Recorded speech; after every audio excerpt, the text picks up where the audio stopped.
Praise the lord. దేవుని నామానికి మహిమ కలుగును గాక. మీ అందరికీ పునరుత్థాన శుభాలు తెలియపరుస్తూ ఉన్నాను.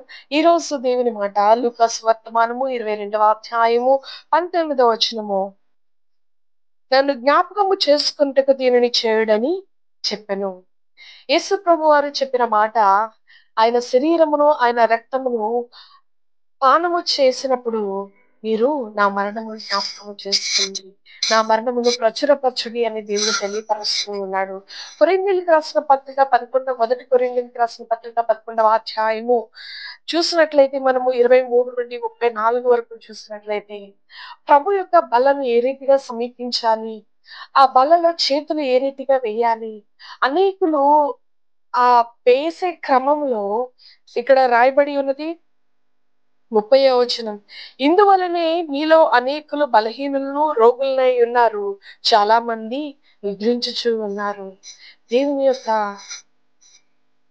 బలను మనం సమీపిస్తూ ఉన్నప్పుడు ఆచారకరంగా ఏదో రక్షణ పొందాము కదా, నీటి బాప్తిస్మం పొందాము, క్రమం తప్పకుండా ప్రభు బలలో పాల్పొందాలి అన్న ఆలోచనతో కాకుండా, నా ప్రభు నా కొరకు మరణమాయను, నా ప్రభు నా కొరకు తన యొక్క శరీరమును రక్తమును పానార్పణముగా పోయబడి ఉన్నాడు కనుక ఆయన రక్త మాంసములో నేను పాలిపాడని, ఆయన ప్రేమను ప్రచురించే సాధనముగా నేను ఉండాలి అన్న ఆ యొక్క మనస్సుతో దేవుని యొక్క బలను సమీపించినప్పుడు ఆ యొక్క కార్యక్రమం మనకు ఆశీర్వాదకరంగా మార్చబడుతూ ఉంది.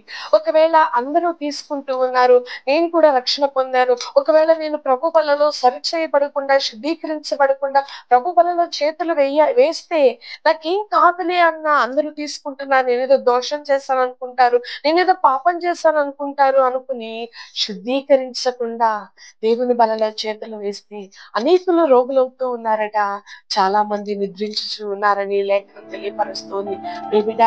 దేవుని యొక్క బలలో చేతులు వేసేటప్పుడు బహు జాగ్రత్త కలిగి, మనుషుల కాదు మెప్పుపరిచేది, మనుషుల మెప్పు కొరకు కాదు గాని, మనుషుల ఘనత కొరకు కాదు గాని, నువ్వు ప్రభుకు అప్పగించుకుంటూ ప్రభు యొక్క శరీరమును వివేచించి తీసుకున్నట్లయితే ఆయన ప్రేమను మనం తెలియపరిచే వారిగా అనేకులకి, చాలా మంది ప్రభు యొక్క బలలో చేతులు వేస్తారు, ఆయన రక్తాన్ని పానము చేస్తారు, కానీ ఆయన ప్రేమను వెల్లడిపరిచే వారిగా ఉండట్లేదు. దేవుడు అంటూ ఉన్నాడు, మీరు ఈ కార్యక్రమం చేసి అనేకులకు నా మరణమును ప్రచురపరచండి అని దేవుడు యొక్క లేఖనం తెలియపరుస్తూ ఉంది. కాబట్టి ప్రతి మనుష్యుడు తను తాను పరీక్షించుకునవలెను, అలాగు చేసి ఆ రొట్టె తిని ఆ పాత్రలోనిది తాగవలెను. ప్రభు శరీరమని వివేచింపక తిని త్రాగువాడుకు తనకు శిక్షావిధి కలుగుటకే తిని త్రాగుచూ ఉన్నాడు. ఒకవేళ వివేచింపక, ఇది దేవుని శరీరం అని వివేచింపక అజ్ఞానముగా ప్రభు బలన చేతులు వేస్తూ ఉంటే మనము శిక్షావిధి కలుగ చేసుకున్నట్టుకే మనము ప్రయాసపడుచు ఉన్నాము తప్ప దేవుని రాజ్యమును పట్టులో మనము ప్రయాసపడట్లేదు.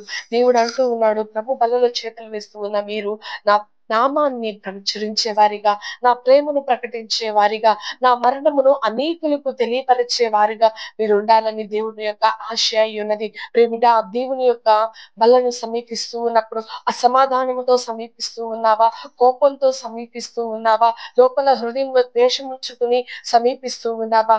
ప్రభు యొక్క పాదముల దగ్గరకు వచ్చినప్పుడు, ప్రభు బలను సమీపిస్తూ ఉన్నప్పుడు అన్నింటినీ విడిచిపెట్టిన వాడవై, అందరితో సమాధానము కలిగిన వాడవై, కలిగిన దానివే దేవుని యొక్క బలను సమీపించాలి. బహుగా మనము దీవించబడాలి, భక్తిలో మనం ఆశీర్వదించబడాలి అంటే అన్ని విషయంలో కూడా సరి చేసుకోవలసిన వారమై ఉన్నాము. విశ్రాంతి దినము ఘనమైనదిగా ఎంచుకున్నప్పుడు, పునరుత్థాన దినము ఘనమైనదిగా ఎంచుకుని దేవుని సన్నిధిలో మనము కొనసాగినప్పుడు నిశ్చయముగా దేవుడు మనల్ని, మన బిడ్డల్ని దీవించి ఆశీర్వదించే దేవుడై ఉన్నాడు. ఎందుకంటే ఆయన సర్వజనులకు రాజై ఉన్నాడు. నిశ్చయముగా రాజులకు రాజైన దేవుడు, మనలోనికి త్వరగా రాబోతూ ఉన్న నాదుడు నిశ్చయముగా మన కుటుంబాలను మనల్ని దీవించి ఆశీర్వదించి పునరుత్థానపు దైవాశీస్సులు అనుగ్రహించును గాక. ఆమేన్. Praise the lord.